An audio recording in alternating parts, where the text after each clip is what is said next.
जैसा हम सभी जानते हैं कि भारत अध्ययन केंद्र और हेरिटेज सोसाइटी के संयुक्त तत्वावधान में हेरिटेज सोसाइटी का यह लेक्चर सीरीज आयोजित किया जाता रहा है। और आज के इस महत्वपूर्ण सेशन में हम लोगों के साथ इलाहाबाद विश्वविद्यालय के संस्कृत विभाग से डॉक्टर मीनाक्षी जोशी जी हम लोग के साथ जुड़ रही हैं। आपका हार्दिक स्वागत है मैडम। जल्दी ही हम लोगों के साथ भारत अध्ययन केंद्र से प्रोफेसर सदाशिव कुमार द्विवेदी साहब जुड़ेंगे। और इसी कड़ी में धन्यवाद ज्ञापन के लिए हम लोगों के साथ भारत अध्ययन केंद्र से ही डॉक्टर ज्ञानेंद्र नारायण राय साहब जुड़े हुए हैं। आपका भी हार्दिक स्वागत है सर। आप तमाम दर्शकों का जो इस सत्र में हम लोगों के साथ जुड़ रहे हैं और बाद में इस रिकॉर्डिंग वीडियो को भी लाइव अलग अलग प्लेटफॉर्म्स पर देखेंगे, आप सभी का हेरिटेज सोसाइटी और भारत अध्ययन केंद्र की तरफ से हार्दिक स्वागत है। अभी हाल ही में हम लोग एक अलग मिशन की तरफ हेरिटेज सोसाइटी और भारत अध्ययन केंद्र बढ़ रहे हैं, जो शक्ति के विभिन्न रूपों के ऊपर भारत के विद्वानों को, विदुषियों को हम लोग बारी-बारी से आमंत्रित कर रहे हैं। पिछले दिनों इस मंच पर हम लोगों के साथ प्रोफेसर अनामिका रॉय मैडम जुड़ी थी और यह सौभाग्य था कि वो भी इलाहाबाद विश्वविद्यालय से ही जुड़ी हुई थी, जैसा कि मुख्य वक्ता महोदया भी इलाहाबाद विश्वविद्यालय से ही जुड़ी हुई हैं हम लोगों के साथ। तो मैं बहुत ज़्यादा विलंब नहीं करना चाहता हूँ और किसी तकनीकी कारण से हमारे मुख्य जो वेलकम स्पीकर हैं प्रोफेसर सदाशिव कुमार द्विवेदी साहब नहीं जुड़ पा रहे हैं, लेकिन उम्मीद है कि इसी लेक्चर के अंतराल में बीच में हम लोग के साथ जुड़ेंगे, तो उस समय हम लोग उनके वक्तव्य को सुनेंगे। तो बहुत ज़्यादा विलंब नहीं कर रहा हूँ और आज के मुख्य वक्ता महोदया से सादर अनुरोध कर रहा हूँ कि आज का जो हम लोगों का मुख्य विषय है, आदि शंकराचार्य की शाक्तोपासना विषय पर अपना वक्तव्य देने का कष्ट करें। हार्दिक स्वागत है मैडम। आभार। हेरिटेज सोसाइटी के महानिदेशक डॉक्टर अनंता सुदोष द्विवेदी जी और हमारे अग्रज कल्प डॉक्टर ज्ञानेंद्र नारायण राय जी, भारत अध्ययन केंद्र के समन्वयक प्रोफेसर सदाशिव कुमार द्विवेदी जी जो हमारे गुरुवत ही हैं, उन सबके प्रति मेरा आभार कि इतने महत्वपूर्ण विषय पर यहाँ पर अपनी बात रखने के लिए, अपनी परंपरा रखने के लिए यह अवसर प्रदान किया। हार्दिक धन्यवाद।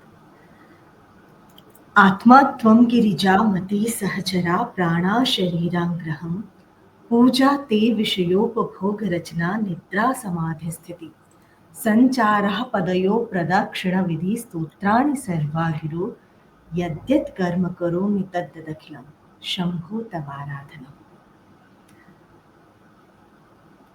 आप सभी को स्लाइड दिखाई दे रही है। आज का जो विषय है वह आदि शंकराचार्य की शाक्तोपासना है। आदि शंकर के जीवन में शक्ति की उपासना वे किस प्रकार करते हैं और उनके जीवन में पग पग पर हम शक्ति को किस तरीके से, किस प्रकार से उनके साथ नियतोपस्थित रूप में देखते हैं, आज हम पर दृष्टिपात करेंगे और उनकी शांकर परंपरा में शक्ति उपासना की क्या पद्धति है, इस पर भी थोड़ा सा प्रकाश डालने का प्रयास करेंगे।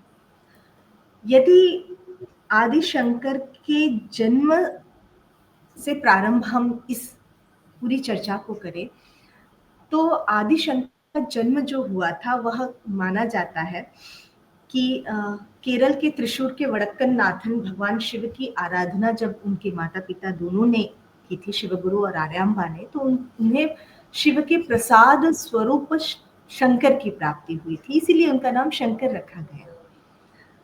आचार्य के जन्म में जरूर कहा जा सकता है कि अवश्यंभावी रूप से शिव का आशीर्वाद था, परंतु जैसे कि खुद की सौंदर्य लहरी में एक पंक्ति के रूप में आचार्य शंकर कहते हैं, शिवः शक्त्या युक्तो यदि भवति शक्तः प्रभवतु, अर्थात शिव भी शक्त तभी होते हैं जब वह शक्ति से युक्त होते हैं। शंकर के रूप में जन्म लेना शंकर का आशीर्वाद हो सकता है, परंतु जिस पक्ष के रूप में वह पूरे जगत में प्रसिद्ध हुए हैं वह पराम्बा ने ही दिया था। कहा जाता है, एक कथानक के रूप में कहा जाता है कि उनकी कुल देवी जो कात्यायनी का मंदिर था, वहाँ नियत रूप से वह की आराधना उनके परिवार के द्वारा की जाती थी। एक दिन शिव गुरु किसी कार्यवश चले गए और आर्यम्बा पूजा करने नहीं जा सकती थी, तो 3-4 साल के शिशु शंकर को कहा गया कि जाकर देवी की पूजा करके भोग लगा दीजिए। जब भोग लगाने के लिए शंकर देवी के समक्ष प्रस्तुत हुए, तो बाल सुलभ वाणी में वह प्रार्थना करने लगे कि यह भोग स्वीकार करो माँ। परंतु माँ ने स्वीकार नहीं किया, क्योंकि वह साक्षात प्रत्यक्ष रूपा नहीं थी। परंतु जब शिव करुणार्द्र होकर के आर्द्र भाव में एक शिशु के रूप में पराम्बा से प्रार्थना करने लगे कि यदि आपने भोग स्वीकार नहीं किया तो माँ पिताजी समझेंगे कि मैंने ठीक से आपका पूजन नहीं किया और सभी के हाथ भोग स्वीकार करती हूँ, मेरे हाथ भोग क्यों नहीं स्वीकार किया। कहा जाता है कि उस समय कात्यायनी प्रकट हुई और उन्होंने बालक शंकर के हाथ से वह पायसम, वह जो चावल और दूध मिश्रित खीर, उसका ग्रहण किया। अब यहाँ पर बालक की हठ भी एक पराकाष्ठा पर थी, चूंकि वह पूरा ग्रहण कर चुकी थी। फिर बालक कहने लगे, प्रतिदिन तो आप पूरा ग्रहण नहीं करती, बचा हुआ माता पिता लेकर आते हैं और उसी से मेरा उदर पोषण होता है। तुम कैसी माँ हो, बेटे को भूखा रख करके उस पूरे पायसम का ग्रहण कर चुकी हो। उनका रुदन देखकर फिर माँ दयाद्र होती है। शक्ति स्वयं स्तनपान शंकर को करवाती है। कहा जाता है, एक से जो सारस्वत, एक स्तन से जो दूध पिया शंकर ने, वह उन्हें शास्त्र का आधान करता है, और दूसरे स्तन से जो दुग्ध का पान किया था भगवती का, उसमें कवित्व की सृष्टि होती है। उन्हें कवित्व में क्षम बनाया गया है, दक्ष बनाया गया है, जिसका वर्णन वो स्वयं सौंदर्य लहरी 75वें श्लोक में कहते हैं। तव स्तन्यम मन्ये धरणिधर कन्ये हृदयतः पयः पारावारः परिवहति स्वतमिव दयावत्या दत्तं द्रविड़ शिशुरास्वाद्य तव यत् कवीनां प्रौढ़ानां अजनिकमनीयम कवयिता। अर्थात तुम्हारे, हे धरणीधर की कन्या, हे पर्वत की कन्या, तुम्हारे स्तन के पान से ही, उस पारावार से ही यह द्रविड़ शिशु अर्थात आचार्य शंकर कवियों की प्रौढ़ कविता करने में भी अपनी दक्षता प्राप्त करता है। तो यहाँ पर शिव के साथ ही शक्ति का आशीष बाल्यावस्था से शंकर को प्राप्त था, जो जीवन के अंतिम चरण तक, और उनकी परंपरा में भी हमें शक्ति उसी तरह सूत्रवत अनुस्यूत दिखाई देती है। जैसे कि कोई भी हारावली होती है, उसमें सूत्र जो है होता है, वो अंतः सूत्रता के समक्ष बना रहता है। भले ही कोई भी माणिक्य हो, चाहे वो अद्वैत का हो, द्वैत का हो, विभिन्न देवी देवताओं के पूजन का हो, परंतु धारा की सूत्रता शक्ति की ही रही। इसी प्रकार जब हम आगे देखते हैं तो गुरुकुल में जब भिक्षाटन के लिए बालक शंकर निकलते हैं, तो एक वृद्धा को देखते हैं जो अत्यंत दरिद्र अवस्था में थी। उसके पास देने के लिए कुछ नहीं था। उसके घर पर आंवले का वृक्ष था, सूखा आंवला वह शंकर को देती है। उसी माँ की दरिद्र अवस्था देखकर दयाद्र होकर शंकर अपनी परम माता, जगन माता लक्ष्मी की आराधना करते हैं, जो अभी दीपावली आने पर हर घर में स्तुति की जाएगी, कनकधारा स्तोत्र। और उस कनकधारा स्तोत्र के द्वारा वह देवी की उपासना करके उन्हें प्रसन्न करते हैं। परिणाम स्वरूप समस्त आंवले कनकमय हो जाते हैं, और वृद्धा, जो कि शक्ति का ही एक स्वरूप थी, वह पुनः समृद्धि को भी धारण करती है। गिरदेवती गरुड़ध्वज सुंदरीति शाकंभरीति शशि शेखर वल्लभेति सृष्टि स्थिति प्रलय के लिशु संस्थिताये नमस्तस्यै नमस्त्रिभुवनैक गुरोस्तरुण्ये। त्रिभुवन की एकमात्र गुरु के रूप में शक्ति की आराधना करने वाले आचार्य शंकर संभवतः प्रथम विद्वान थे, जहां पर शक्ति गुरु के रूप में वहां प्रतिस्थापित थी और ब्रह्म के रूप में भी थी। इसीलिए उन्हें कहा सृष्टि स्थिति प्रलय के लिशु संस्थिता है, जो सृष्टि स्थिति और प्रलय की केली करती है। उसी प्रकार जिस तरह बाद में आचार्य शंकर ब्रह्म सूत्र में ब्रह्म की उपस्थापना करते हैं। इतना ही नहीं, अलवाई नदी का मार्ग परिवर्तित करना हो ताकि माता को सुगमता हो स्नान के लिए, नदी भी मातृका स्वरूप होने के कारण जिस तरह विश्वामित्र नदी सूक्त में विश्वामित्र नदियों से प्रार्थना करते हैं और उन्हें रथ सहित मार्ग वह प्रदान करती है, वैसे ही अलवाई नदी बालक शंकर की प्रार्थना सुनकर के अपना मार्ग परिवर्तित करती है और वह आगे जाकर के अपनी माता के स्नान की सुगमता को निर्धारित करते हैं। इतना ही नहीं, जब गुरु के पास पैदल चलते हुए केरल के सुदूर कालड़ी से मध्य प्रदेश के ओंकारेश्वर की गुफा तक श्रीमद् भगवत गोविंद पाद का अनुसंधान करते हुए पहुंचते हैं, तो पता चलता है कि नर्मदा अपने विराट स्वरूप में है, बाढ़ में है और धीरे धीरे वह गुफा में प्रवेश कर रही है। यह वही गुफा थी जहां पर भगवत गोविंद पाद जो है वो साधनारत थे। बालक जो है वह अपने आर्तनाद लेकर के समुपस्थित हुआ कि इतनी विषम दारुण अरण्य काननों को पार करने के बाद यदि मैं गुरु तक पहुंचा और पहुंचने के बाद भी उन्हें प्राप्त न कर पाया तो मेरा जीवन व्यर्थ होगा। उसी रूप में वह नर्मदा की स्तुति करते हैं और कहते हैं नर्मदा उनके लोटे में, उनके कलश में जाकर समाहित हो जाती है।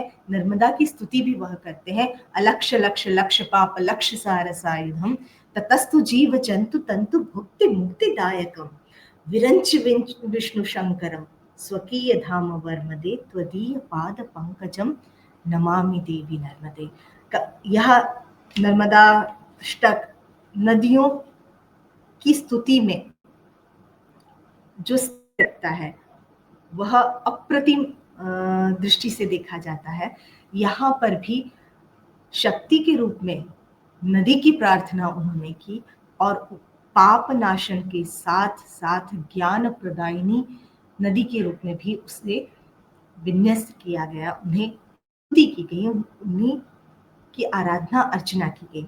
तत्पश्चात काशी की घटना को भूलकर हम आगे नहीं बढ़ सकते। जब अद्वैत की स्थापना करने के लिए, अद्वैत मत का प्रचार करने के लिए वह अपने शिष्यों के साथ काशी में निवास करते हैं, एक दिन प्रातः मणिकर्णिका घाट से उतरकर गंगा स्नान के लिए जाते हैं। तब एक चांडाल अपनी पत्नी और कुछ श्वानों के साथ उन्हें स्पर्श कर देता है, जिससे उन्हें क्रोध आता है। तब चांडाल और आचार्य शंकर के मध्य जो चर्चा होती है उससे उन्हें ज्ञात होता है कि यह कोई साधारण नहीं है। प्रार्थना करने पर जब वो अपने वास्तविक स्वरूप में आते हैं तब भगवती अन्नपूर्णा और भगवान विश्वनाथ के रूप में वह उन्हें दर्शन देते हैं और अद्वैत ज्ञान में, अद्वैत का केवल ज्ञान नहीं देते, अद्वैत में प्रतिभा भी उनकी कर देते हैं। जहां पर चाहे कोई पशु हो, मनुष्य हो या किसी भी गति का प्राणी हो, जीव हो, सब में ब्रह्म की ही वह दृष्टि रखे, यह भी निर्धारित कर देते हैं। उस समय भगवती अन्नपूर्णा भी भगवान के साथ विद्यमान थी। अन्नपूर्णा स्तोत्र आप सभी सुपरिचित है। यहाँ पर आचार्य शंकर ने जो मनीषा पत्र लिखा उसके प्रथम ध्यान मंत्र में भी काशी क्षेत्रम प्रति सह गौर्या मार्गे तो शंकर, इस रूप में भगवती के साकार का वो वर्णन करते हैं। क्रम क्रम पर शक्ति शिव के साथ शंकर का मार्ग का अनुदेशन करती है, मार्ग को नियंत्रित, नियमित और मार्ग को प्रशस्त भी करती है। बाद में जब वे पुनः लौटते हुए सारे भाष्यों को लिखते हुए एक ब्रह्मसूत्र पर किए गए भाष्य पर वार्तिक कार अनुसंधान करते हैं तो उन्हें पहले कुमारिल भट्ट मिलते हैं, परंतु दुर्भाग्य से कुमारिल भट्ट जो है वह तुशानल में अपनी त्याग कर रहे होते हैं। उन्हीं के आदेश पर वह उनके शिष्य मंडन मिश्र के साथ शास्त्रार्थ करने के लिए महिष्मति जाते हैं, जहां पर उनकी न्यायाधीश के रूप में नियुक्ति वे उनकी पत्नी मंडन मिश्र की पत्नी उभय भारती या शारदा जिनका उपनाम है उन्हें करते हैं। एक शक्ति को तटस्थ दृष्टि प्रदान करने के लिए जो श्रद्धा, जो भक्ति शंकर के मानस में थी, उनके हृदय में थी, उनकी आत्मा में थी, यह हमें दिखाई देता है कि पत्नी होने के उपरांत भी वह तटस्थ रहेगी, इस पर उन्हें संपूर्ण विश्वास था। और इसी चीज को बड़े ही सुंदरता के साथ विद्यारण्य सरस्वती कहते हैं, स शारदाम नाम समस्त विशारदा वाद समुत्सुको भूत पत्न्या नियुक्ता पति देवता सा सदस्य भावे सुतति। इस तरह से वह न्यायाधीश में वहां उपस्थित रहती है और शंकर की विजय तक तटस्थ भाव से वह वहां मार्गदर्शन भी करती है। कोई भी कला छूटे ना, इसलिए काम कला में भी उन्हें निष्णात करती है। यह कथा हम सभी जानते हैं, उससे सुपरिचित है। आगे जब वह स्त्री देश में जाते हैं, अभिनव तांत्रिक के द्वारा अभिचार किया जाता है, क्योंकि शाक्त दर्शन को वह पराजित करते हैं। अब यहाँ पर हमें ये समझना अति आवश्यक है, शाक्त दर्शन को बाकी अन्य दर्शनों, अन्य मतों को परास्त करने के साथ साथ शाक्त दर्शन को क्यों परास्त किया था? क्योंकि वहां पर पंच मकार इत्यादि पशु बलि, नर बलि की प्रथा हो गई थी। शंकर ने केवल मंडन मिश्र को छोड़ करके किसी भी परंपरा, किसी भी मत या किसी भी संप्रदाय के व्यक्ति को अपने अद्वैत मत में दीक्षित नहीं किया। वह भी मंडन मिश्र को उनके गुरु कुमारिल के कहने पर दीक्षित किया। अन्यथा जितने भी मत थे उनमें जितना भी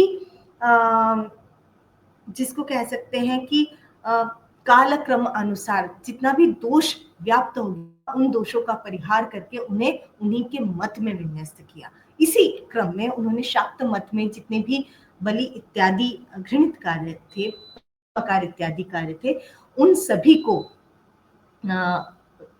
दूर करने के लिए, उन सभी को परिक्षालित करने के लिए उन्होंने उसका खंडन किया, जिसके लिए कहा जाता है कि अभिनव तांत्रिक ने अभिचार किया, जिससे कि उनकी सारी स्नायुओं, सारे रोमकूपों में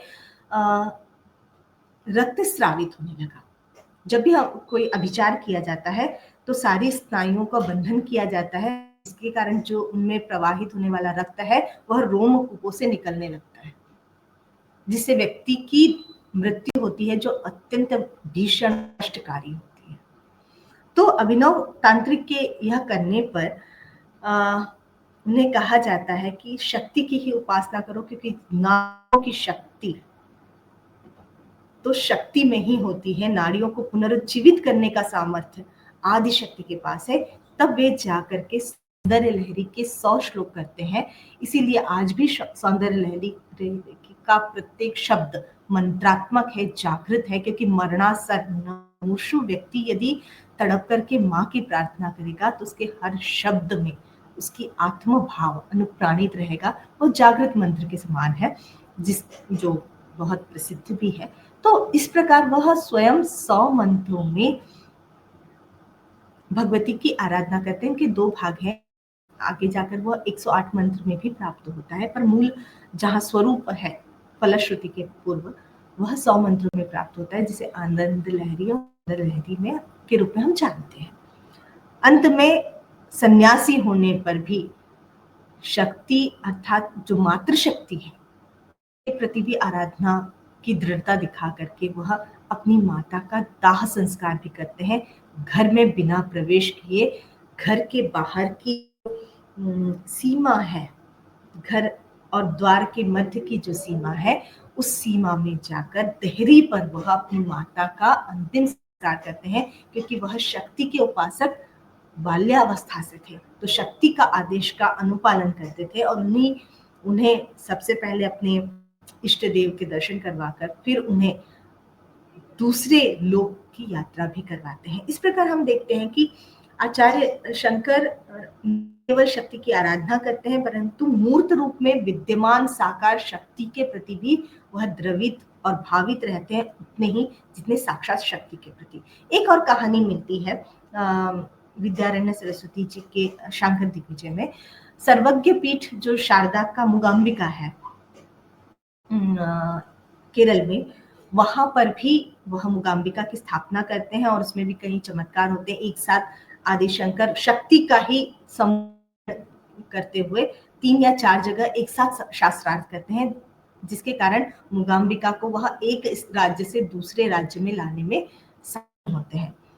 कश्मीर का शारदा पीठ उनकी शक्ति की आराधना का डिंडिम घोष है, उनकी धर्मध्वज जो भारत के शिखर पर है। शारदा पीठ के बारे में जितना कहा जाए, सर्वज्ञता यदि शंकर को प्रदान की गई तो कहा जाता है साक्षात सरस्वती के द्वारा दी। शायद उपासक और उपास्य का यह मिलन अद्भुत है।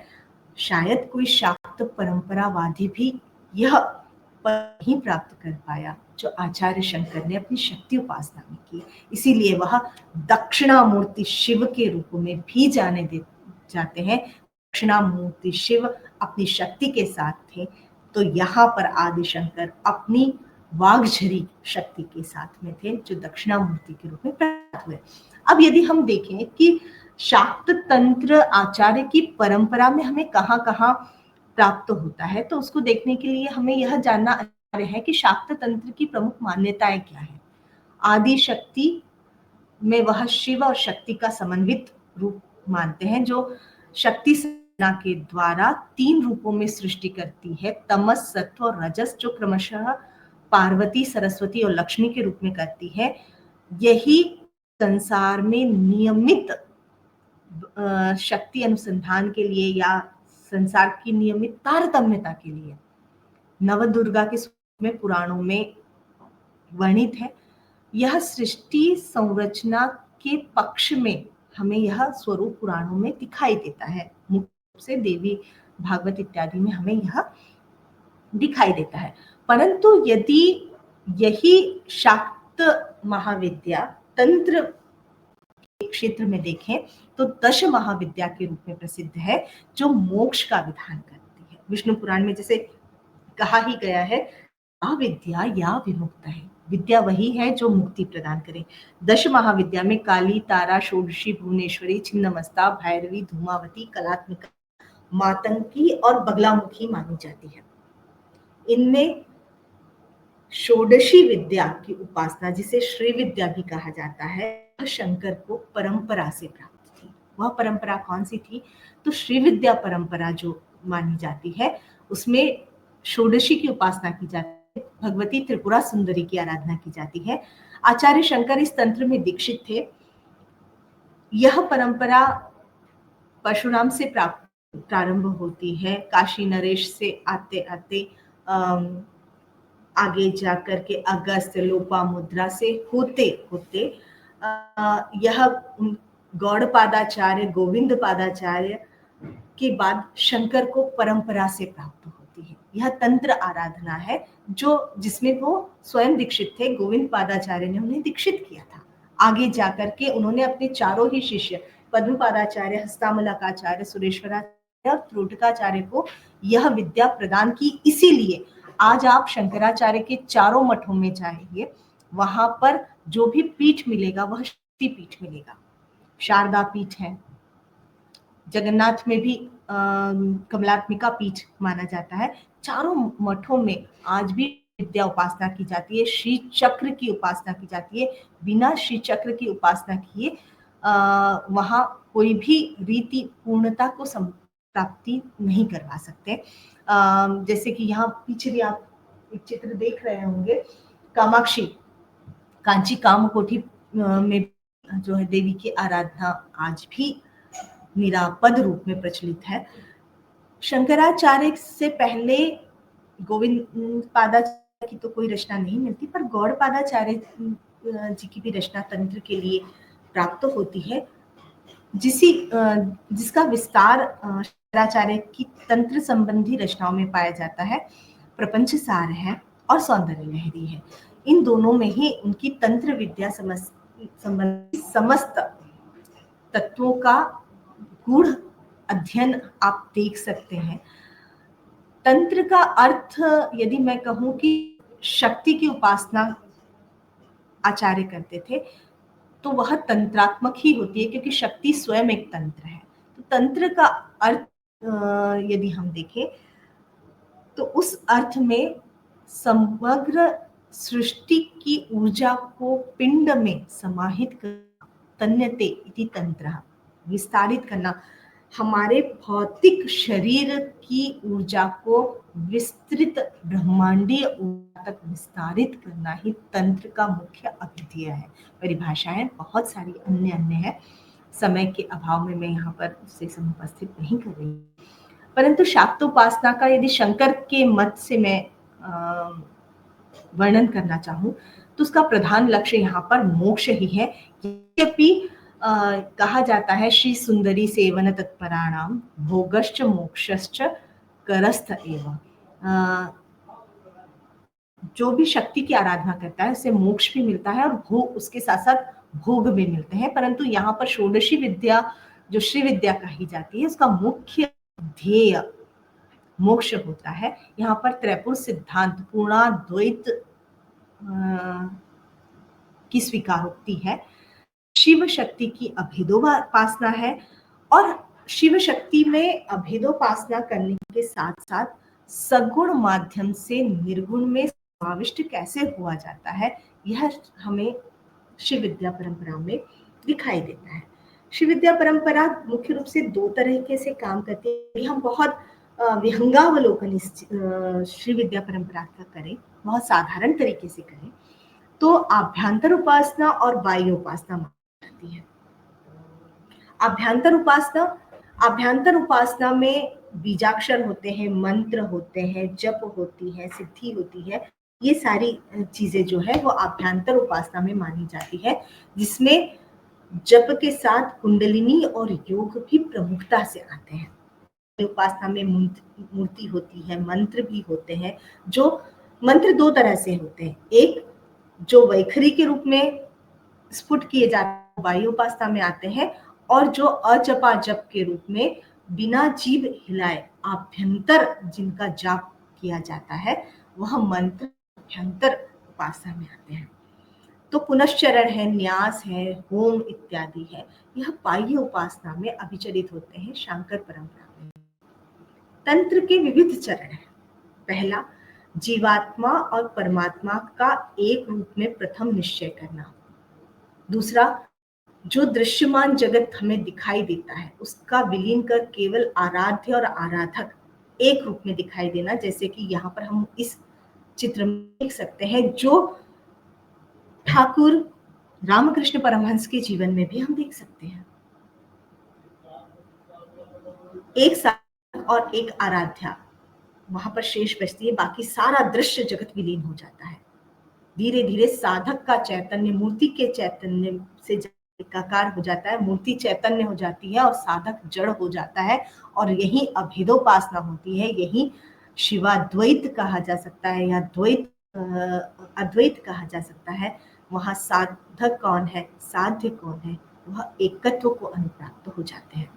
इस पूरी प्रक्रिया में इस तरह अद्वैत वेदांत में गुरु की अनिवार्यता अत्यावश्यक है। वैसे ही तंत्र शास्त्र में गुरु प्राप्य मार्गेस्मिन् सर्वथा नाधिकारी करता, अर्थात बिना गुरु प्राप्त किए हुए इस तंत्र में कोई भी अधिकारिता नहीं रखता, यह स्पष्ट कथन है। यहाँ भी अधिकार, जैसे कभी कभी चर्चाएं होती है कि तंत्र में तो अधिकारिता का प्रश्न नहीं होता, नहीं, यह अधिकारिता का प्रश्न है। शक्ति कौन धारण कर सकता है, क्या उसकी नाड़ियों में उतनी ऊर्जा है, उतना सामर्थ्य है कि कुंडलिनी जागरण करते समय उसका शरीर उस सक्षमता को प्रस्तुत कर सकता है। दूसरा, उसका गुरु कितना समर्थ है, गुरु कितना साथ दे सकता है। शिष्य की देह, उसके मन का परीक्षण करना गुरु का कार्य होता है, और गुरु स्वयं तंत्र सिद्ध होता है। कोई भी सिद्ध ही व्यक्ति इस तंत्र में प्रयोग कर सकता है। इसके साथ ही हम स्तोत्रों के माध्यम से यदि की उपासना आचार्य शंकर की देखें तो सौंदर्य लहरी में 1 से 42 तक शक्ति की उपासना के मूलभूत तत्व जो द्वैत से क्रमशः द्वैत तक जाते हैं वो हमें दिखाई देते हैं। 43 से 104 तक पराम्बा के नख शिख वर्णन हमें प्राप्त हुआ। पूर्व भाग आनंद लहरी जैसे मैं पहले भी कह चुकी थी और उत्तर भाग को सौंदर्य लहरी कहा जाता है जिसकी कथा हम लोग सुन चुके हैं। यहाँ पर चक्र विद्या, श्री चक्र और ललिता त्रिपुर सुंदरी की आराधना की जाती है। श्री विद्या का मुख्य प्रसाद यदि मैं देखूं तो कुंडलिनी जागरण है। वह कुंडलिनी जागरण जिसके कारण भगवान शिव भी शक्तिमान माने जाते हैं। शिव भी शव न रहकर वह शिव माने जाते हैं। उनमें भी शक्ति प्रभावित होती है, जागृत होती है। और न केवल शिव, विष्णु, ब्रह्मा इत्यादि भी शक्ति की आराधना करते हैं ताकि यह जगत की स्थिति, जन्म और प्रलय का वह सामर्थ्य प्राप्त कर सके। यहाँ पर कुछ मंत्र मैंने लिए हैं जो बड़े ही सुंदर है। शक्ति आराधना में शक्ति तो कार्य करती ही है। आचार्य शंकर बहुत सुंदरता से वर्णित करते हैं कि भगवती शक्ति की जो चरण की रज है वह कितनी सामर्थ्यशाली है। उसको बोलते हुए कहते हैं तनीयासम पासुम तव चरण पंके रुह भवम विचिन संचिन्वन विरचयति लोकान विकलम। तुम्हारी चरण रज का ही आधान करके भगवान ब्रह्मा जो है वह समस्त 14 भुवनों की रचना करते हैं। वह तीनम शौरी और शौरी अर्थात भगवान विष्णु। यहाँ पर शौरी अनंत नाग को कहा गया है जो कि इस धरा को धारण करते हैं। उपलक्षण में नाग जो है हमेशा वाहन अपने आराध्य का प्रतीक ही माना जाता है, तो उपलक्षण के रूप में हम विष्णु को ले सकते हैं। कथम अपि सहस्रेण शीर्षा, शेष नाग भी अपने सहस्रों फण के द्वारा जिस लोक को जैसे तैसे धारण करते हैं। केवल एक चरण रज के प्रभाव से उत्पन्न करने की क्षमता रखने वाले ब्रह्मा और उसको धारण जैसे तैसे धारण करने वाले नाग, और यहाँ तक ही नहीं, हरः संक्षुद्ध्येनम भजति भसितो धूलन विधि। उद्धूलन विधि ये कहा जाता है कि भगवान शिव जब प्रलय करते हैं, इस संसार का नाश करते हैं, तब वह अपने शरीर पर भस्म लगाते हैं। उसके बाद उद्धूलन विधि के बाद वह सृष्टि के संहार में प्रवृत्त होते हैं। यह धूलि जो है तनिया संपासु, वह तुम्हारे चरण कमलों की रज ही है जो उन्हें सक्षम बनाती है सृष्टि को धारण करने में, सृष्टि की रचना करने में और सृष्टि का संहार करने में। यह रज इतनी शक्तिशाली है, विद्यानामंतः, जो अविद्या को नष्ट करके सहस्त्रों सूर्य का प्रकाश वो फैला देती है। और यह धूलि वही धूलि है जो जड़ों को चैतन्यता प्रदान करती है। वैसे ही जैसे कि पुष्प गुच्छ से मकरंद निस्सरित होता है, उसी तरह इस धूलि के द्वारा चैतन्यता भी निस्सरित होती है जो जड़ों को भी चैतन्य बना देती है। दरिद्रों के लिए वह चरण धूलि वैसी ही है जैसे चिंतामणि होती है, जो संकल्प मात्र से वस्तु को उपलब्ध करवा देती है। और यह चरण धूलि जो है वह उसी का सामर्थ्य प्राप्त करके महावराह भी अपने दृष्टों में, अपनी दाढ़ों में पृथ्वी को उठाने में समर्थ होते हैं। यह आचार्य शंकर क्रमशः लहरी के दूसरे और तीसरे श्लोक में कहते हैं। उसी प्रकार अन्य श्लोक भी हैं, समय कम होने के कारण मैं इन्हें छोड़ती हूँ, परंतु यहाँ पर किस तरह से उपासना के रूप में सौंदर्य में कुंडलिनी जागरण के संदर्भ में आचार्य शंकर कुंडलिनी के रूप में भगवती शक्ति को प्रस्तुत करते हैं, यह अवश्य देखने योग्य है। महिं मूलाधारे कमपि मणिपुरे हुतवहं स्थितं स्वाधिष्ठाने हृदि मरुतमाकाशोपरि मनोऽपि भ्रूमध्ये सकलमपि भित्त्वा कुलपथं सहस्रारे पद्मे सह रहसि पत्या विहरसे। सहस्रार में वह अपने पति के साथ विहार करती है। कौन? कुंडलिनी शक्ति जो मूलाधार में, मही मूलाधार में, अपने मूलाधार में पृथ्वी तत्व को जीतने के बाद स्वाधिष्ठान में अग्नि तथा मणिपुर, अनाहत और विशुद्ध में क्रमशः मरुत, आकाश और जल तत्व को केंद्रीभूत या वशीभूत करने के बाद भ्रूमध्य अर्थात आज्ञा चक्र में मन को संयमित करने के बाद सहस्रार में जा करके अपने पति के साथ अर्थात सहस्रार चक्र में शिव के साथ वह एकाकार रूप में होती है। वह कुंडलिनी शक्ति भगवती आदि शक्ति का ही जागृत स्वरूप है और यही शक्ति जब जागृत होती है तो सृष्टि करती है। उलट जब यह पुनः अपने मूलाधार में 3.5 वलयों में जाकर सुप्तावस्था में आ जाती है तो प्रलय करती है, जिसे कहा गया है स्वात्मानं कृत्वा स्वपिशि कुल कुंडे कुरहिणी। जब वह कुरहिणी अर्थात वह कुंडलिनी शक्ति जो है वह अपने कुल कुंड में पुनः मूलाधार में कुंडली मार करके पुनः उस चांद्र मार्ग से आ जाती है, इन सारी नाड़ियों को जागृत करने के उपरांत पुनः सुप्तावस्था में आ जाती है, वह विश्रांति कहलाई जाती है और वही संहार कहलाया जाता है, जो श्री चक्र में भी 2 त्रिभुजों जो ऊर्ध्वमुखी और अधोमुखी है उसके द्वारा बनाया गया है। इसके साथ ही भावधारा न केवल सौंदर्य लहरी में अप्रतिम सौंदर्य का सृजन किया है भगवती आदि शक्ति का आदिशंकर ने। अर्धनारीश्वर, उमा महेश्वर, ललिता पंचक, कनक धारा, कल्याण वृष्टि, भवान्याष्टक, मीनाक्षी पंचरत्नम, नर्मदाष्टक, देव्यापराध क्षमापन और अनेक ऐसे स्तोत्रों की गणना करना मुश्किल है, जिनमें आदि शक्ति के सौंदर्य का ऐसा वर्णन किया कि शायद उसके बाद के कवि उस स्तर तक, उस भाव भूमि तक नहीं पहुंच पाए। अर्धनारीश्वर में चांपेय गौरार्ध शरीर काये, कर्पूर गौरार्ध शरीर काया, धम्मीलकाय च जटाधराय, शिवाय च नमः शिवाय। इसमें जो भगवती का लास्य का वर्णन है, जो स्वरूप का वर्णन है, जो आभूषणों का वर्णन है, जो मातृ स्वरूप का वर्णन है, वह अद्भुत है। इसके अलावा ललिता पंचकम, प्रातर्नमामि ललिते तव पुण्य नाम, कनक धारा जैसे जो हम पहले कह ही चुके थे, उसमें जिस करुणा का भाव का सृजन है, शायद अन्यत्र ऐसा कोई स्तोत्र हमें दिखाई नहीं देगा। दद्यादयानुपवनो द्रविणाम्बुधारा मस्मिन् किंचन विहंग शिशो विषण्णे दुष्कर्म घर्म पनीय चिराय दूरम नारायण प्रणयिनी नयनाम्बुवाः। इतना सुंदर अर्थ गांधीर्य अन्यत्र हमें नहीं प्राप्त होता।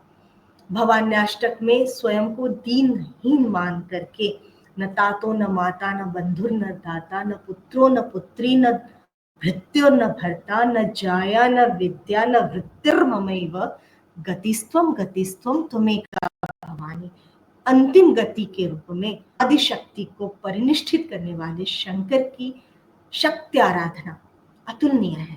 मीनाक्षी पंचरत्नम में जो भगवती ललिता का स्वरूप बताया गया है, मदुरई मीनाक्षी का जो स्वरूप बताया गया है वह अद्भुत है। उद्यत भानु सहस्रकोटि सदृशा केयूरहारो ज्वला, सहस्रों सूर्यों की दीप्ति लिए हुए हार और केयूर से सजी हुई वह जो भगवती है, मीनाक्षीं प्रणतोस्मि संततमहं कारुण्यवारांबुधिं, ऐसी भगवती मीनाक्षी का वह सतत नमन है जो करुण का पारावार है, जो करुणा का अथाह समुद्र है, उनकी वह ज्ञान कर रहे हैं। मुखे ते तांबूलम नयन युगले कज्जल कला, आनंद लहरी में का यह मंत्र शायद ही कोई शाक्त परंपरावादी ना हो जो नहीं बोलता हो, भजामि त्वां गौरी नगपति किशोरी अविरता। नगपति किशोरी की जो अर्चना है वह समग्र जीवन में चलती रही, न केवल जीवन में चलती रही। कहा जाता है आदिशंकर सृष्टि उस नगपति में ही समाविष्ट हुए जिनके गर्भ से शक्ति का आविर्भाव हुआ था। यह मंत्र अवश्य विद्यारण्य सरस्वती का माना जाता है, परंतु गुरु में शिष्य और शिष्य में गुरु अवश्यम भावी है, तो शायद गुरु के ही शब्द यहाँ पर हमें दिखाई देते हैं, जो देव्यापराध क्षमापन स्तोत्र में दिखाई देते हैं, न मंत्रम नो यंत्रम तदपि च न जाने स्तुति मोह। अंत में वो कहते भी हैं कि भगवती की आराधना के लिए आपको कोई भी विधि जानने की आवश्यकता नहीं है। अनन्य शरणागति यदि आप में हो तो शक्ति स्वयं संवरण, अपने भाव का संवरण कर आप में समाप्त हो जाती है, आप में मूर्त हो जाती है। जो विद्यारण्य सरस्वती बहुत सुंदरता से बोलते हैं, न चौहानम ध्यानम तदपि च न जाने स्तुति कथा, न जाने मुद्रास्ते तदपि च न जाने विलपनम, परम जाने मातस त्वदनुसरणम क्लेशहरणम। तुम्हारे पीछे पीछे जाना समस्त क्लेशों का हरण है, यह मैं जानता हूँ। बाकी और कोई भी उपासना का कोई भी उपकरण मैं भले ही न जानूं। अंत में दिव्यापराध क्षमापन स्तोत्र का यह मंत्र मुझे बहुत, जो शंकर परंपरा में, शंकराचार्य की परंपरा में ही प्राप्त होता है, ऐसा ही हम लोग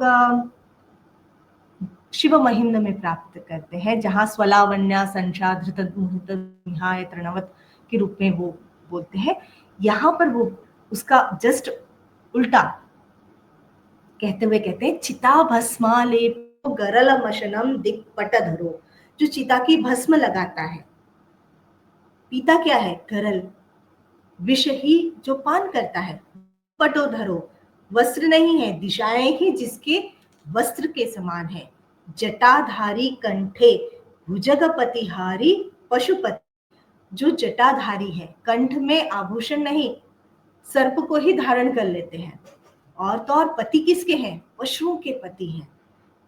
और तो और कपाली भूतेशो भजति जगदीशैक पदवीं, ऐसे जिनके पास पात्र भी नहीं है, कपार में जो भोजन को ग्रहण करते हैं, भूतों के ही अधिष्ठाता है, अधीश्वर है।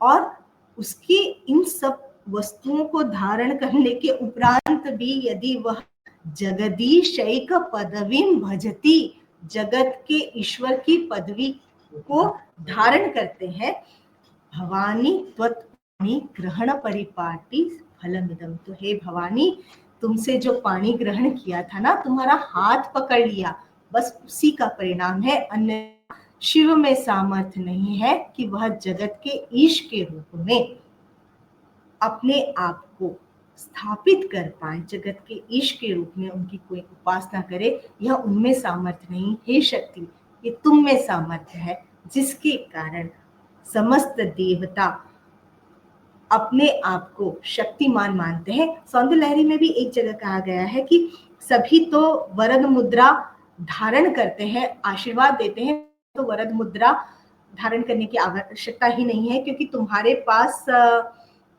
जो है यहाँ पर धनुर्बाणम पाशस्रणम अपि दधान करतलई, यहाँ पर तुम्हारे चारों ही हाथों में अलग अलग अस्त्र धारण किए हैं। तुमने वरद मुद्रा धारण नहीं की, क्योंकि तुम के लिए वरद हो, तुम्हें वरद मुद्रा धारण करने का अभिनय करने की आवश्यकता नहीं, तुम्हारी उपस्थिति ही वरद होती है। हे भगवती, हे शक्ति, ऐसे ही समस्त जीवों का कल्याण करे, यही आदिशंकर की प्रार्थना भी थी, और यह शाक्त उपासना पर हम सभी की प्रार्थना भी है। ओम तत्सत। जगत जननी चरण कमलार्पणमस्तु। धन्यवाद।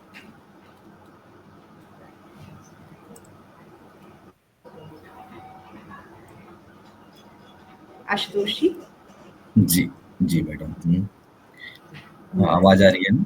जी, हाँ, बहुत बहुत आभार मैडम, क्योंकि आप सभी जानते हैं कि मैं आर्कियोलॉजी का विद्यार्थी हूँ, पुरातत्व का विद्यार्थी हूँ और आज का यह विषय इतना ही रोचक था कि मैं अपनी आर्कियोलॉजिकल जर्नी करने लगा, क्योंकि टेम्पल आर्किटेक्चर और आइकनोग्राफी में पूरे भारतवर्ष में अलग-अलग जगहों पर जो घूमने का मुझे मौका मिला, तो मैं उन तमाम जगहों से आज की इस व्याख्या को आज की जो महत्वपूर्ण शक्ति उपासना के विभिन्न स्थान, जहाँ-जहाँ हमें एज़ एन आर्कियोलॉजिस्ट मुझे घूमने का जो सौभाग्य अध्ययन के क्रम में सौभाग्य मिला था, मैं उसको आज के आपके व्याख्यान से जोड़ने का पुरज़ोर कोशिश कर रहा था। मैं कितना सफल हो पाया, मैं फिर उसको फिर से बार-बार इस वीडियो को और बार-बार इस लेक्चर को देखूँगा तभी सफल हो पाऊँगा लगता है मुझे। क्योंकि मैं मैडम जबलपुर में जब archaeological excavations archaeological survey of India के जबलपुर सर्किल द्वारा किया जा रहा था। जबलपुर में तो एक त्रिपुर नामक एक जगह था। त्रिपुर, हाँ, तो मुझे लगा कि वह जो जबलपुर वाला त्रिपुर और आपका जो त्रिपुर सिद्धांत का जो वर्णन था, मुझे लगता है कि या उस स्थान से कुछ ज़रूर वहाँ से मिलता-जुलता या तो वर्णन रहा होगा उसके बारे में, क्योंकि मैं इस विषय का विद्यार्थी नहीं, आर्कियोलॉजी का विद्यार्थी, इसलिए मैं स्पष्ट शब्दों में नहीं कह सकता। मैं आपसे उस विषय पर कुछ जानना चाहूँगा 2 शब्दों में। और उसी तरह से आपने जो मीनाक्षी मंदिर और ये मदुरई वाला जो पार्ट था, मीनाक्षी पंचरत्नम, और आपके नाम के अनुरूप यह जगह भी है? तो उसमें उसमें भी लगा ऐसे सारे बहुत सारे चीज़ मैं अपने मुझे लगता है कि शक्ति उपासना के क्रम में दुर्गा पूजा के समय हम घर में भी जो आरती के समय मंत्रोच्चारण करते हैं परिवार के साथ, न मंत्रम यो नो यंत्रम तदपि जन जाने स्तुति महो, फिर लास्ट में हम लोग कहते हैं परम जाने मातस तदनुसरणम क्लेश हरणम। तो यह पूरे हम लोगों के समय में लगता है, हम इसका अर्थ भले नहीं समझ पा रहे थे बाल्यकाल में, बचपन से उसको याद करते थे और उसको मंत्र जाप करते थे अलग-अलग जगहों पर। लेकिन आज लगता है कि बाल्यकाल का मंत्र जाप आज सफल हो पा रहा है, शक्ति उपासना के विभिन्न चरणों में। आपने मैडम बहुत विस्तार से प्रारंभ से लेके प्रारंभिक स्लाइड से लेके अंतिम स्लाइड तक शक्ति उपासना के अलग-अलग विधाओं के ऊपर हम तमाम शोधार्थियों को, विद्यार्थियों को, इस विषय से जुड़े हुए लोगों को आप, मुझे लगता है कि वे सब लाभान्वित ज़रूर हुए होंगे। तो बहुत-बहुत धन्यवाद मैडम। लेकिन मैं चाहता हूँ कि आज के इस व्याख्यान के धन्यवाद ज्ञापन हेतु बहुत विस्तार से क्योंकि आज इस सत्र में हम लोगों के साथ तकनीकी बाधा के कारण प्रोफेसर सदाशिव कुमार द्विवेदी साहब नहीं जुड़ पाए, तो उसका मुझे अफ़सोस ज़रूर है और मुझे लगता है कि हमारे दर्शकों को भी अफ़सोस ज़रूर रहा होगा, क्योंकि सर का उपस्थिति होना एक अलग माहौल, एक समा बनाने का काम करता है, एक माहौल में एकेडमिक यज्ञ में एक अलग तरह का वक्तव्य उनका रहता है, तो उसकी कमी तो हम लोग महसूस कर ही रहे हैं। लेकिन अंत में धन्यवाद ज्ञापन करने हेतु मैं ज्ञानेंद्र नारायण राय साहब से आग्रह करता हूँ, आप आए सर और धन्यवाद ज्ञापन करें। स्वागत है सर। धन्यवाद डॉक्टर अनंतास द्विवेदी जी। मैं धन्यवाद ज्ञापन के क्रम में आपकी जो अभी कही गई पंक्तियां हैं उनसे ही मैं आरंभ करता हूं कि जो आपके जो ये यात्रा आज की विदुषी जो मातृ स्वरूपा जो देवी भगवती की ही रूप आप हैं, जो स्वयं अपने शब्दों के, अपनी वाणी के माध्यम से आज जो ये आदि शंकराचार्य की जो शक्तोपासना है, इसकी जो आपने जो यात्रा कराई है, बिल्कुल गूढ़ शब्द, उसकी गूढ़ार्थों को जो आपने स्पष्ट किया है आज, इसलिए तो मैं बहुत कुछ ना कहते हुए मैं ये कहना चाहूंगा कि मैं सुन रहा था कि आपने एक शिशु से जो है, जो उसकी यात्रा आरंभ होती है और वो कैसे पायस से आरंभ करके, दुग्धपान से आरंभ करके, यानी अपने आप में शक्ति को संजो करके कैसे वो यात्रा को आगे बढ़ाता है, विस्तार को प्राप्त करता है और कैसे कैसे पड़ाव जो है उसको और समृद्ध करते जाते हैं। और वो पूरा जो निचोड़ जो है, आपके जो निष्कर्ष जो है, उसका निकष जो है, वो सौंदर्य लहरी के माध्यम से कनकधारा स्तोत्र के माध्यम से, यानी आपने क्या, मैं, जो आपकी स्थिति है वो मेरी भी स्थिति है, मेरी भी स्थिति वही संस्कृत के उसमें तंग ही है, लेकिन फिर भी जो स्थिति थी, जिस सरलता से आपने उसको व्याख्यायित किया है, जो प्रस्तुति की है, मैं समझता हूँ कि ये आज का जो व्याख्यान है, नहीं, ये जो संस्कृत के इतर जो विद्वान हैं या जो अध्येता हैं, उनके लिए काफी महत्व का होगा।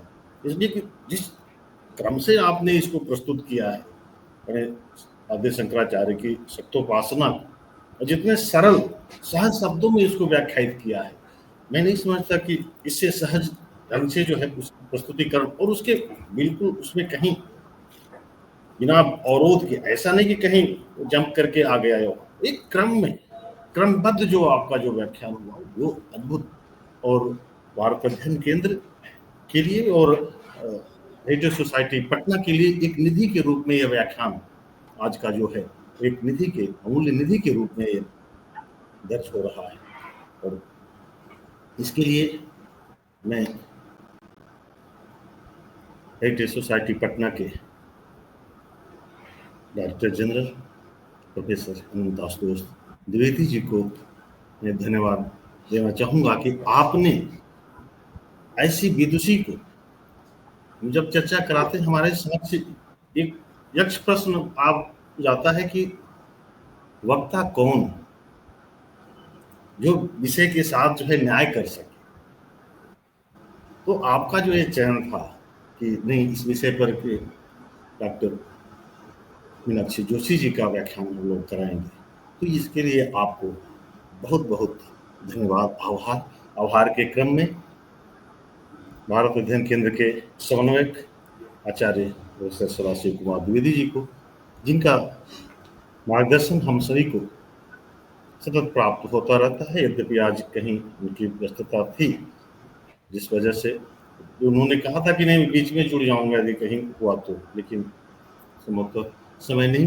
मिल पाया या कुछ नहीं हो पाया, इसलिए आपका जो है मार्गदर्शन हम सबको आज काफी नहीं प्राप्त हो सका, जिसकी कमी तो रहेगी ही रहेगी, वो तो अपूरणीय कमी है, उसको हम और आप नहीं पूरा नहीं कर सकते। इसलिए वो एक अलग परंपरा को, जो आपका व्याख्यान है, इसकी पृष्ठभूमि जिस सहजता के साथ वो प्रस्तुत करते हैं किसी भी व्याख्यान की, वो अद्वितीय है।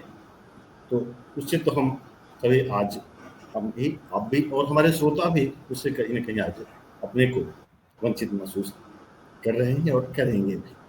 इसके लिए भी आपका बहुत बहुत धन्यवाद। धन्यवाद उन दर्शकों का, उन श्रोताओं का, जिन लाखों लाख श्रोताओं का जो आभासी पटल से, आभासी माध्यम से हमसे जुड़ते हैं और अपने कमेंट्स देते हैं, अपने सुझाव देते हैं, जिसको हम अगले व्याख्यान में हम उसको शामिल करके उसका निराकरण करके फिर हम उसको प्रस्तुत करते हैं। इसके लिए हम उन विद्वानों का, उन अध्येताओं का भी आभार और धन्यवाद ज्ञापित करते हैं। धन्यवाद ज्ञापन के क्रम में उन तकनीकी विशेषज्ञों का, जो हम सभी को इस आभासी पटल पर इतने सहज ढंग से व्यवस्थित करके, उसमें कहीं जब एक क्रम आरंभ होता है तो उसमें कहीं कोई अवरोध नहीं आता, तो ये बहुत बड़ी उनकी सफलता, उनके लगन का ये प्रतिफल है। ये तो होता है कि कुछ कहीं कट गया, कि कुछ आ गया, कुछ अवरोध आ गया, कुछ वॉइस का ये आ गया, लेकिन ये जब आरंभ होता है तो बिल्कुल रिकॉर्डिंग जो है बिल्कुल परफेक्ट आ जाती है। हम लोग एडिट कर सोचते हैं, आप कहते हैं कि नहीं हम लोग एडिट करके डालेंगे, लेकिन मुझे लगता है कि आवश्यकता नहीं होती, इसलिए कि आप ये जो टीम इतनी प्रॉम्प्ट है, इतनी दक्ष है इस विधा में, कि फिर हमको वहाँ नहीं जाना पड़े। इस हेतु उन दक्ष जो तकनीकी विशेषज्ञों का भी आभार, जिनके माध्यम से हम आप सभी अध्येताओं, श्रोताओं, दर्शकों को अपने व्याख्यान के माध्यम से आपसे संपर्क में आते हैं और आपका विज्ञान वर्धन करते हैं। फिर पुनः मैं आज की विदुषी डॉक्टर मीनाक्षी जोशी जी का धन्यवाद ज्ञापित करना चाहूँगा। फिर पुनः भारत अध्ययन केंद्र की तरफ से, हेरिटेज सोसाइटी पटना की तरफ से और उन समस्त दर्शकों की तरफ से, उन समस्त विद्वानों की तरफ से, उन समस्त अध्येताओं की तरफ से कि आप जैसे विदुषी विद्वान और सहज, इससे पूर्व में आपका भी व्याख्यान था, व्यस्तता के बावजूद भी समय निकाल करके हम सबके मंच पर आप उपस्थित होकर इस गूढ़ विषय को, जिसमें बहुत सारी भ्रांतियां हैं, ऐसा नहीं कि इतना सरल ये विषय था। जब आपके व्याख्यान से पहले बहुत सारी भ्रांतियां मेरे अंदर भी थी, आपके अंदर और विद्वानों के अंदर भी रही होंगी, लेकिन उसका जो है निराकरण हुआ है आपके आज के व्याख्यान के माध्यम से। इस हेतु आपका बारंबार आपको प्रणाम करते हुए आपका आभार व्यक्त करते हैं। वही, और ज्ञानेंद्र जी वास्तव में होता ये है कि जब हमें किसी के वक्तव्य नहीं, वचन नहीं मिलते, तो हमारे यहाँ एक परंपरा है कि या तो जो महान चरित्र है उनके वचनों का अनुपालन करो, लिखा है उनका अनुपालन करो, या फिर उनके जीवन चरित्र का अनुपालन करो। जैसे राम ने कुछ लिखा नहीं, पर हम राम के जीवन के चरित्र का अनुपालन करते हैं। कृष्ण ने गीता कही है तो हम गीता को पकड़ करके उसका पालन करते हैं। आदि शंकर शायद राम और कृष्ण का समन्वय रूप थे, जिनका चित्र भी बहुत कुछ सिखाता है। जीवन चरित्र भी आप देखिए तो आपको बहुत कुछ सिखाएगा, और लिखा तो अद्भुत ही है। तो इसलिए मैंने दोनों चीजों का यहाँ पर समन्वय किया। निश्चित तौर से। और जो आपने में जो गुरु को लेकर के आप उस क्रम में बता रहे थे कि गुरु, फिर गुरु की अब ये आपकी उपस्थिति वहां आ जाती है। बिना गुरु के फिर ज्ञान संक्रांत नहीं होता है। उसके लिए वो सारा कुछ करने के लिए गुरु चाहिए, और वो व्याख्याता के रूप में आप आज आपकी उपस्थिति, उसके लिए आपको फिर पुनः बारंबार आपका धन्यवाद ज्ञापित करते हैं। बहुत बहुत धन्यवाद मैडम। मुझे लगता है कि व्यक्तिगत रूप से मैं बार बार इसका लाभ उठा पा रहा हूँ कि स्थलों के आर्कियोलॉजिकल इंटरप्रिटेशन में आज का यह जो व्याख्यान है बहुत उपयोगी होगा मेरे लिए व्यक्तिगत रूप से, क्योंकि मैं आर्कियोलॉजिकल आइकन, स्कल्पचर के आइकन को ही वर्णन करने में रह जाते थे। अब लगता है सांगोपांग अध्ययन करने में। इसीलिए मल्टीडिसिप्लिनरी अप्रोच के साथ आज के धरोहर विषय को अध्ययन करने की जरूरत है। हम सभी विद्वान समझ रहे होंगे इस बात को लेके कि कई डिसिप्लिन एक साथ जब मिलेंगे तो आने वाले समय में और रोचक तरीके से हम लोग नई विधा के ऊपर नए व्याख्यान लेके आएंगे। मैडम का एक बार पुनः सभी तरफ से धन्यवाद, और आशा करते हैं कि मैडम अपने बहुमूल्य समय में से आगे भी हम लोग को समय देती रहेंगी अन्य विषयों पर। और मैडम से आग्रह भी है कि मैडम को क्योंकि विद्वान जरूर लगे कि इस मंच के लिए उपयोगी हो, तो आप जरूर उन्हें बता सकते हैं। हम लोग उनसे आग्रह पूर्वक निवेदन कर लेंगे। बहुत बहुत धन्यवाद आप सभी का, दर्शकों का भी धन्यवाद। प्रणाम।